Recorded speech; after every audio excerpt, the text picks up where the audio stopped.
বুধবার ছোট্ট ইনস্টাগ্রাম বার্তায় টেস্ট ক্রিকেটকে বিদায় জানিয়েছেন রোহিত শর্মা। অধিনায়কের হঠাৎ বিদায়ের রেশ না কাটতেই এবার অবসরের আলোচনায় ভারতের আরেক তারকা বিরাট কোহলি। সাদা পোশাকে আর ২২ গজে নামতে চান না তিনি। ৬৫% পর্যন্ত বিদ্যুৎ সাশ্রয়ী হাইসেন্স এসি।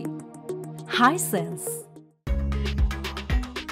এতটুকু শুনে অবশ্য হতাশ হওয়ার কিছু নেই কোহলি ভক্তদের, কারণ সরাসরি অবসরের ঘোষণা দেননি তিনি। লাল বলের ক্রিকেটকে বিদায় জানাতে চান এমন ভাবনার কথা জানিয়েছেন বিসিসিআইকে। পাল্টা বার্তায় কোহলিকে সিদ্ধান্ত পুনর্বিবেচনা করার অনুরোধ বোর্ডের। যদিও বিসিসিআইয়ের অনুরোধের পর নিজের ফিরতি মত জানাননি সাবেক এই অধিনায়ক। আর এই খবর এসেছে ভারতীয় গণমাধ্যমে।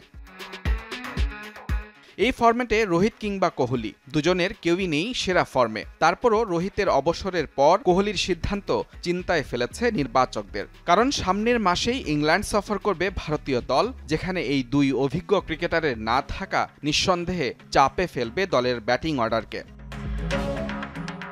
ভারতের চতুর্থ সর্বোচ্চ টেস্ট রানের মালিক বিরাট কোহলি। এখন পর্যন্ত ১২৩ টেস্টে ৩০ সেঞ্চুরিতে প্রায় ৪৭ গড়ে তার রান ৯,২৩০ রান। তবে সবশেষ ৫ বছরে সাদা পোশাকে অনেকটাই মলিন কোহলি। এই সময়ে খেলা ৩৭ টেস্টে মাত্র ৩২ গড়ে ১৯৯০ রান এসেছে তার ব্যাট থেকে। ৩ অঙ্কের ম্যাজিক ফিগার ছুঁয়েছেন মাত্র ৩ বার।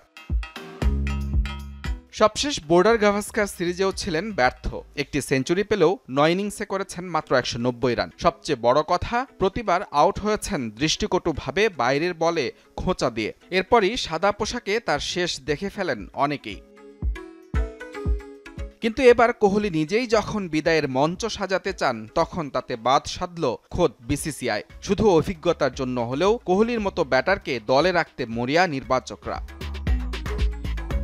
তবে লাল বলে খারাপ সময় পার করলেও আইপিএলে ধরা দিয়েছেন নিজের চিরচেনা ছন্দে। বেঙ্গালুরুর হয়ে এখন পর্যন্ত ১৪৩ স্ট্রাইক রেটে করেছেন ৫০৫ রান। মুজরাবিন তারেক, যমুনা স্পোর্টস।